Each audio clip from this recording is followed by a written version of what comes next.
Yes, sir. Premier League predictions time, the video where everyone hates me because I didn't put their team where they expect to see them. Howdy, my name's Adrian, this is Rabona TV, and these are my predictions for the entire Premier League table. You'll see them in a sec. That's right, just as I did last season, and I did fairly well last season, I'm doing the entire table again. If you'll remember, I finished second as far as accurate predictions go among some noteworthy YouTubers. So we're hoping for another performance like that from old Adrian. And a big thank you to OneFootball for sponsoring this video and for keeping me above water all summer. OneFootball is the best app in the game to keep you up to date on the competitions you love, like the Premier League, delivering live scores and match tickers, transfer rumor raters, highlights, and other videos, and so much more. Click the link in the description for a free download on iOS or Android and support the channel. And one last thing to keep in mind here, I may not mention every single transfer for every single team, as I'll be focusing on the more notable one. Let's start with one of the new guys in Sheffield United who had a thrilling season in the championship that saw them finish just 5 points behind the league leaders, Norwich City. Manager Chris Wilder took over Sheffield back in 2016, his boyhood club, and has led them to the promised land of the Premier League for the first time since when they were relegated with Neil Warnock. Remember that Tevez controversy that season when Tevez was with West Ham? Well, this will be Wilder's first stint in the Premier League as a manager, and he's reinforced the squad with Phil Jagielka, who will provide a ton of experience for the young side, and Ollie McBurney will be their best hope up front for goals after paying a club record of £20 million for the Scottish striker. Also, they brought in Mo Besic on loan from Everton. Last season he was with Borough, I believe. Unfortunately though, I don't think that Jagielka and McBurney and Besic will bring enough to the table, and the inexperience of their manager Wilder will ensure that Sheffield will just fall short and be relegated in 20th place. And by just fall short, I mean by a few points. Again, PTSD for the supporters of the Blades. I think the bottom three, I don't think there will be a standout shite team this season. I think all three are going to be pretty equal on terms of points. You know, we're not going to have a Huddersfield or a Derby County type of situation. Now to a team in their second consecutive season in the Premier League, Wolves. They impressed last season, especially when playing against the bigger teams in the league, claiming scalp after scalp from the top 6. However, their form against the more beatable teams, at least on paper of course, wasn't the greatest, and is something that Nuno will be hoping to rectify in this upcoming season. And if he can, then Wolves will be a terrifying team, especially considering they have really tooled up over the summer, bringing in Italian striker Patrick Cutrone, Spanish center back Jesus, who does have some Champions League experience with Real Madrid, as well as Portuguese duo, surprise, surprise, they're going Portuguese, Pedro Neto and Bruno Jordão. Now, my one place for concern with Wolves is that if they find themselves in the Europa League, their qualifiers are ongoing and they could up facing Torino in a decisive two-legged affair. If they make it, how will they manage in the Europa League and in the Premier League at the same time? We'll see. But if anything, this team now has plenty of experience from their previous season, in which they were oh so close to an FA Cup final, and I expect them to be just as strong this year. Maybe win a domestic cup, who knows, but wind up in 8th this go around, thanks in part to the added stress of Europe if they qualify. But the battle for the spots from 7th to 10th is going to be very exciting this year. Why? Because of teams like Wolves, Everton, and of course, Leicester. Leicester sacked Claude Puel last February in order to bring in Mr. Character himself, Brendan Rodgers. Honestly, I love Rodgers. He's inadvertently hilarious and a pretty decent manager to boot. So he really turned Leicester's season around, pushing them all the way up to 9th, and rejuvenated Jamie Vardy, who couldn't stop scoring under Mr. Rodgers. The addition of Yuri Tielemans, now a permanent move, was also a massive season changer for them, and Leicester have added even more quality to their team, which we'll get to in a sec. But they will also need to bring in another central defender, eventually, I guess, after the departure of Harry Maguire, the most expensive defender of all time now. More on that when we talk about United. But besides perhaps being in need of a centre-back, with whom they've been linked with a few now, Leicester also brought in proven Premier League performer Ayoze Perez from Newcastle to bolster their attack, coming off of his great season with Newcastle, and Dennis Praet from Sampdoria, another midfielder. I mean, despite the departure of Maguire and the need for another centre-back, I like what I see from Leicester, and with Rodgers having a full preseason to get his team in order, I expect a strong campaign from the Foxes. How strong? Leicester in 9th. Bournemouth, a team that will never say die, even with some of their players still hanging around from their climb from League One to all the way to the Prem those many years ago. But anyways, last season, they were at the heart of my worst prediction by far, as I thought they were going to go down. But with incredible performances from Callum Wilson, Ryan Fraser, Nathan Ake, and the like, Bournemouth were able to hang on in 14th place, a few points above the drop. They've managed to keep their most important players thus far, with Eddie Howe adding some depth to their back line, and Lloyd Kelly and Jack Stacey, and another option on the wing in Arnaud Danjuma from Club Brugge. Oh, and of course they grabbed Philip Billing from the recently relegated Huddersfield as another midfielder, and Harry Wilson on loan from Liverpool. I like that move for them actually, the Wilson move, as I thought that Liverpool really should have kept him as a backup, as their attack is a bit thin in places. Now, the key for Bournemouth will of course be whether or not they're able to keep Nathan Ake, which they have for this go-around, and he's been rumored to be leaving for either Man City or Leicester. We'll see if that happens in January, but Bournemouth are doing well to price clubs out from getting those players, but they could use a keeper also. But despite that, I have a good feeling about Bournemouth, and I think Howe will improve upon last season, and the Cherries will take 12th. Mid-table for them. Speaking of mid-table, right alongside them will likely be Watford. Watford have had a okay summer, bringing in Craig Dawson from West Brom as a reinforcement for their defense, an 18-year-old Brazilian João Pedro from Fluminense, oh, and of course they got that guy, which could be the perfect move for him if he gets regular playing time, and of course the if stems from whether he can stay fit for an extended period of time. So hopefully they also signed an extra physio to take care of him as well. Otherwise the others are going to be on double duty. But on transfer deadline day, also, Watford also made a fantastic signing of Ismail Assar from Rennes, which would get me very excited if I was a Watford fan. Just 21 years old, 8 goals and 6 assists in Ligue 1, as well as playing a big part in their cup victory. Last season, Watford had a great FA Cup run under Javi Gracia, but that unfortunately didn't end so well with a 6-0 loss in the final. But I mean, besides that, Javi Gracia has shown that he's an extremely competent manager, and the Watford board have been vindicated after the dismissal of Marco Silva. I expect Watford to have an extremely similar season to the last, and will finish one spot ahead of Bournemouth, Watford in 11th once again.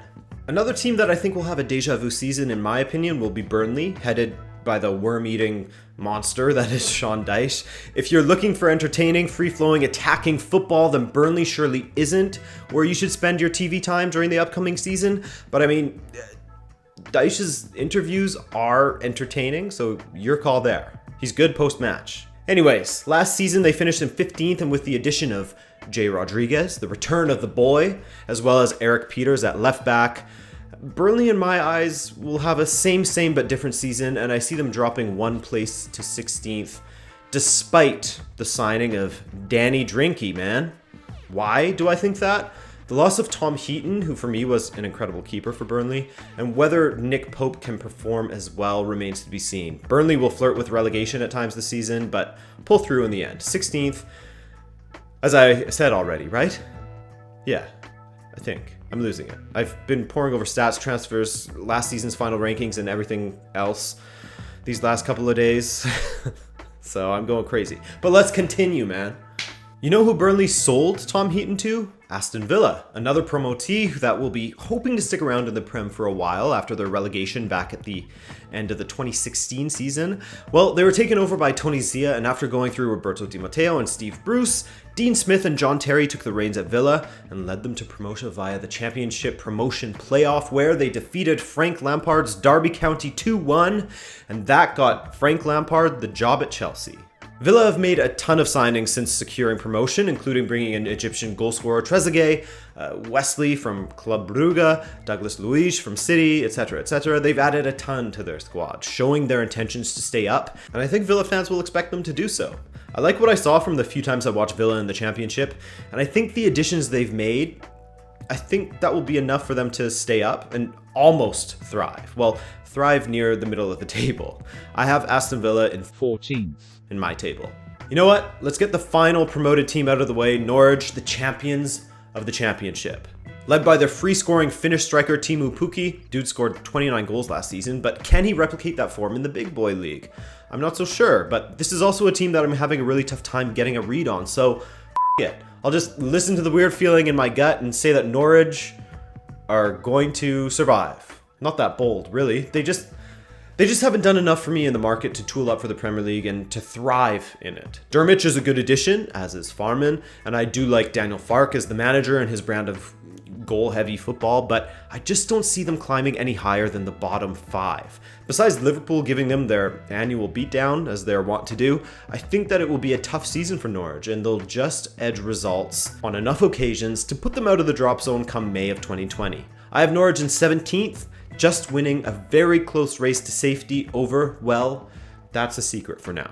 But I won't keep that secret for very long as we move on to Brighton, who sacked Chris Hughton last season and replaced him with Graham Potter when their form started to plummet, as did their place in the table, as they ended up in 17th, just 2 points above the drop zone. So, Brighton have tooled up a bit and spent some money on a new forward in Neil Mopai from Brentford, Leandro Tossard, a winger from Genk, and Adam Webster to partner Lewis Dunk in defense. They also brought in Aaron Moy, who had so much promise when he went to Huddersfield, but in my opinion, was good, but didn't quite deliver as I thought he would.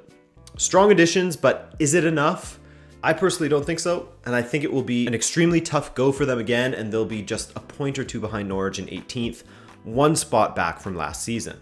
Now let's look at one of the teams that has had a very good window for themselves, West Ham, one of the teams that for me will be fighting for the places from 7th through to 10th. Last season they had a seemingly decent window as well, but things just failed to reach the heights that were expected of West Ham, and they ended up in 10th in Pellegrini's first season. Pretty respectable, I guess. They've brought in some great players this go around though, like Sebastian Haller from Eintracht Frankfurt for a club record fee of £45 million. He was injured a lot last season, but hopefully he'll be healthy this season for them. As well as Pablo Fornals from Villarreal. He impressed at the U21 Championship for Spain this summer. Another one who could be a surprise signing of the summer is Albion Ayeti from FC Basel, who I watched a few times last season, and he looked decent. Got himself a call-up in Switzerland's squad for the UEFA Nations League, after all. Now, they did lose Adrian on a free transfer to Liverpool, but brought in Roberto from Espanyol on a free. I believe Pellegrini will put in a strong showing, and despite the loss of Arnautovic, they've done more than enough to strengthen their squad. But those around them have done even more than them, and West Ham will have a very competitive 10th place finish. Let's talk Southampton now, as Ralph Hasenhüttl took over for Mark Hughes last season and right the ship a bit, leading Southampton back up to 16th place. So, what have they done to strengthen their squad this summer? I mean, I already believe that Hasenhüttl can provide a playing style that is attractive and effective enough for them to stay up. But what about the reinforcements they've brought in? Well, they dished out the cash to make Danny Ings a permanent transfer. He was great for them last season, but there's always a massive question mark over his head, simply down to the fact that he has a bit of a problem with injuries. They also added Che Adams from Birmingham to play alongside Ings, providing some good competition.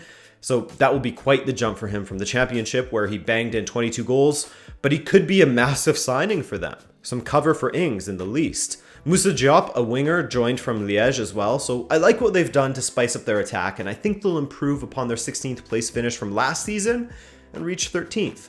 Alright guys, let's talk Newcastle. It's gotta be horrible to be a fan of the Magpies these days. It looked as if a takeover bid was close, and that they'd be the newly minted side in the Prem, but it didn't pan out. Then Rafa Benitez, a Champions League winning manager, a Europa League winning manager, who brought the club up from the Championship and stuck around with them in the Prem despite not receiving any money for signings, really.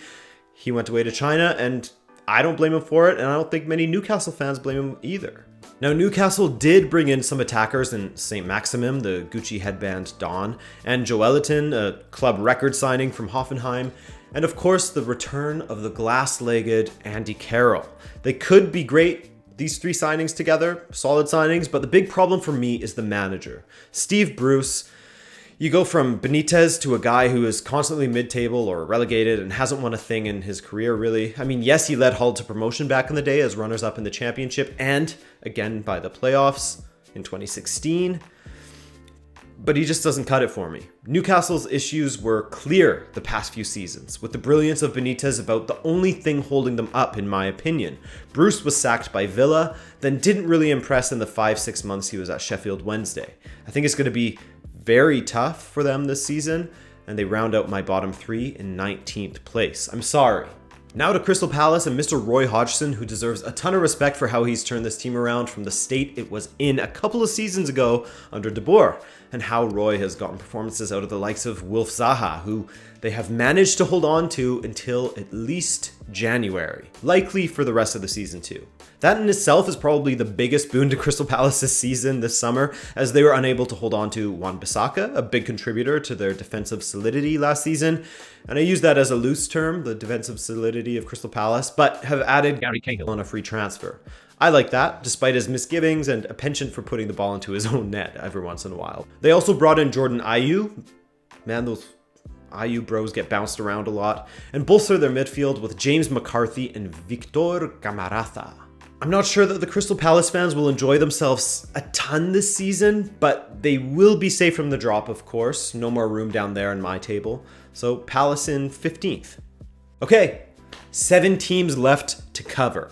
Let's talk Arsenal. They had a ton of problems last season defensively, and with their midfield, well, their attack was doing just fine out there. They were fun to watch attacking-wise, with Emery's first season perhaps not being considered a success to some, but if you keep in mind that this was the first season of a massive era change, making a European final isn't the worst. Now, this summer, it was expected that Arsenal was going to do absolutely nothing, with rumors of them having just 45 million available to improve the squad with. That was a lie. William Saliba from Saint-Etienne, 27 million. But staying another season in France, of course. Probably a good thing for his development. Gabriel Martinelli, 18-year-old Brazilian winger, was signed up. The Kieran Tierney transfer saga with Celtic ended with him signing for 24.3 million, the left back that they've needed so badly. And the pièce de résistance, Ivorian Nicolas Pepe from Lille, one of the most sought-after attackers this summer, for 72 million pounds. He'll add a ton to their attack that is already extremely strong, as he scored 22 and provided 11 assists in Ligue 1 alone last season. But that's not it for Arsenal, as they signed Ceballos on loan from Real Madrid, and Ceballos is a great ball-playing midfielder who also impressed at the U21 Euro this summer for Spain, and they addressed their defense further with the signing of David Luiz from Chelsea for a reported £8 million. That's great for them. Now the question is, how much does Luiz improve their defense? I'll take a sometimes erratic Luiz over Mustafi and Socrates. I love Tierney. With him and Bellerin on their flanks, Arsenal will have tasty fullback options. Tierney does have a massive injury list that follows him to watch out for, but if he can stay healthy, he'll be a great signing. Won numerous Young Player of the Year awards in Scotland. So with that all considered, I would have liked to have seen a proper backup keeper brought in, but I'm not worried about Arsenal. I expect them to take their rightful place where Wenger likes them, 4th, and an early favourite for the Europa League, but I do think depth will be a bit of a problem in some positions. Speaking of North London clubs that had strong transfer windows, that's right. The Pochettino signing nobody meme is well and truly dead, as Spurs had a great window in my opinion. But before we get to that, last season they were able to make it all the way to the Champions League final, a massive achievement for them, despite having a bit of a wobble mid-season in the league and in the domestic cup competitions, thanks in no small part to the myriad injuries they had to deal with along the way. Now it seems as though they have found the cash and have splashed it on a good few players to improve their squad, and improve it by a lot if you ask me. Sure, they sold Trippier, but he was falling further and further down in the popular opinion of Spurs fans after a not so great season. So it's looking like Kyle Walker-Peters will be the guy at right back. At least he tries to play Foyth there. Now their main trio of signings is what has Spurs fans excited. Ryan Sessegnon, the very sought-after 19-year-old, comes in from Fulham, and he adds depth to their left side as he's capable of playing either on the wing or as a wing back. Solid. Then there's the big one. Tanguy Ndombele from Lyon, a very gifted central midfielder, and Gio Lo Celso, who had an amazing year at Betis last season. They could yet lose Eriksen to a club from abroad, but if they don't, then their midfield will be looking great, as Ndombele adds what they were missing from, we're going back as far as Dembele when he was in his prime, and Lo Celso is creativity and danger in the attack. I expect Spurs to be strong all the way through the season and not drop points as much as they did towards the end of the last season, pushing for the top 2, but just falling short in 3rd. I don't think there's going to be as big of a gap from 2nd to 3rd as there was last season. Now, the team that finished 3rd last year, Chelsea, and a team that had a transfer ban this summer, but luckily brought in Christian Pulisic in January in order to replace, or try to replace, Hazard, who left for Real Madrid. Thick boy is gone. But Chelsea also have a massive network of loaned players that they can rely upon, so I don't think that this season will be as big of a disaster for them as I initially thought it would. Yes, they lost David Luiz to Arsenal, but they still have Kurt Zouma, who has something to prove at Chelsea, and still has the belief of Jose Mourinho, who spoke about him recently. Andreas Christensen has proven in the past that he can be dominant, and then of course there's still Rudiger. I'm not a massive fan of him, but he's not the worst in the world. Emerson really came into his own last season and should be the starter ahead of Alonso. Plus, they will also have Reece James back from injury, etc. They have a ton of young players that could thrive under Lampard, as Mason Mount did at Derby. Plus, Batshuayi returning, who for me hasn't been given a fair shout. Tammy Abraham has impressed in the last couple of seasons. It's not all doom and gloom for Chelsea.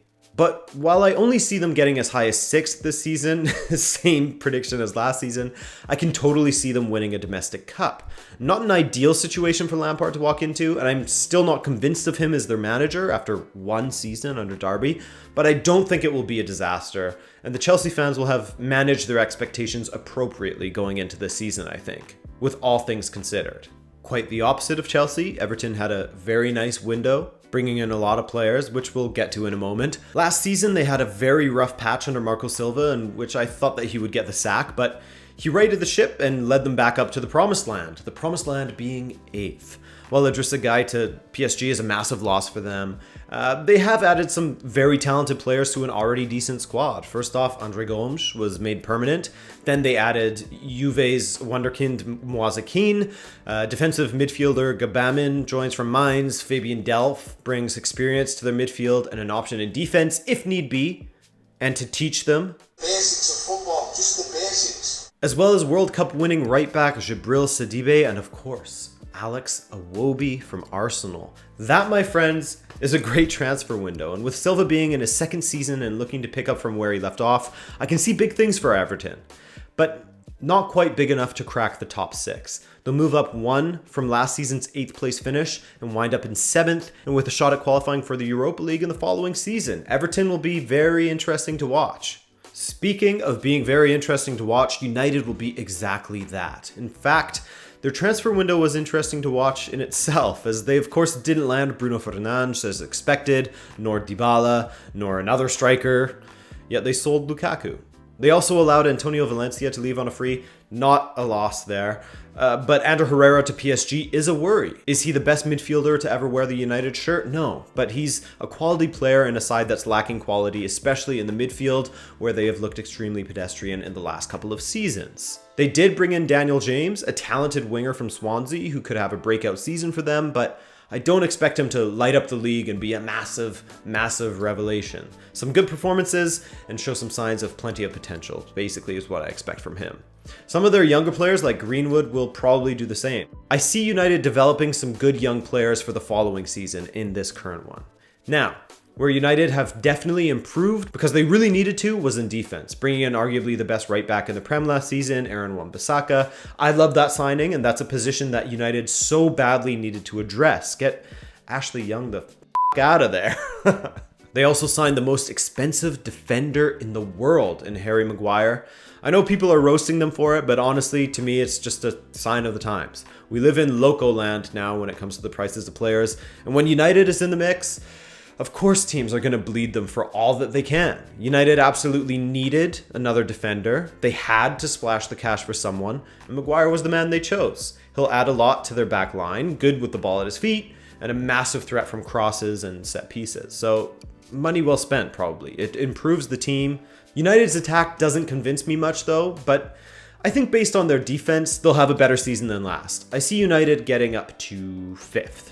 And so that leaves the top 2 remaining now. The rest is all occupied in my table. So everyone knows all about City already, as they have won the last 2 Premier League titles consecutively and have picked up more and more silverware with each season that passes. On top of that, they've added depth where they have needed to, as they without a doubt, in my opinion, have the deepest squad in the Premier League.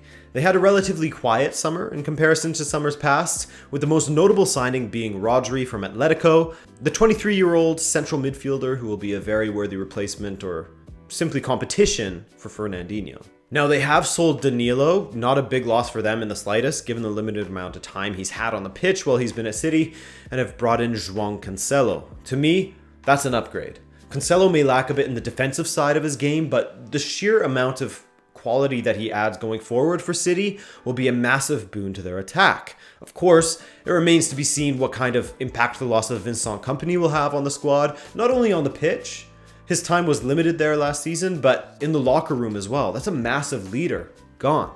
So, John Stones, very prone to making mistakes leading to goals, but solid otherwise. We'll see more playing time, sharing the duties with Otamendi and Laporte, who was incredible last season. Of course, Leroy Sané to Bayern, the transfer saga came to an end with his injury, but having seen how little playing time he got last season anyway, and how City were A-okay without him, it is a loss for the first 6 months or so, for sure, given the talent he possesses, but not a fatal one.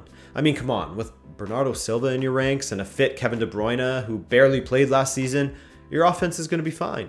Gabriel Jesus, Sergio Aguero, Sterling, yeah, they've got it. But then there's Liverpool to consider, and this may take a while because it's complicated. The only team that, in my opinion, could dethrone City, and judging from the Community Shield match, they could very well do so if their second half is anything to go off of. But I mean, you only play City twice in the league.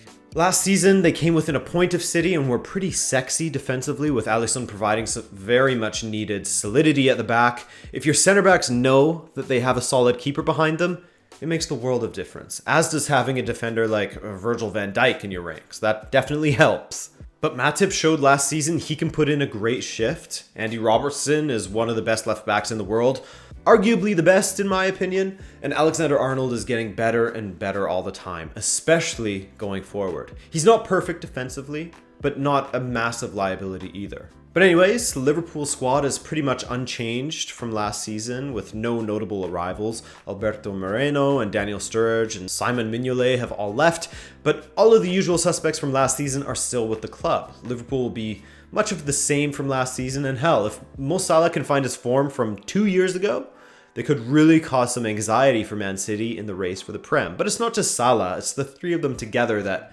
didn't always work out as well as they could last season. But I never really like it when a team is successful and then don't add any more quality to their squad. I said it a couple of years ago with Real Madrid after they had won their second consecutive UCL title in a row and barely added any noteworthy quality to their squad. While they did win a third Champions League title, they fell way off of the top of the league, finishing 17 points behind Barcelona. Without adding quality and competition, that can breed complacency. Now, I don't think that Klopp is one to allow his players to get complacent.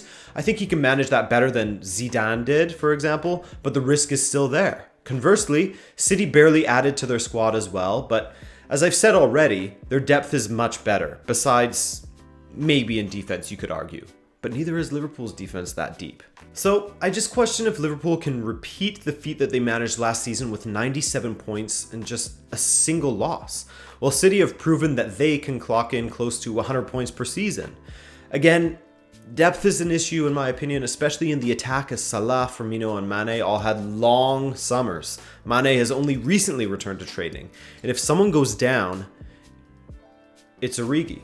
Who else? Shaqiri, Lallana on the wing. I mean, Origi's a great replacement, but if that's the one guy, it makes me nervous for them.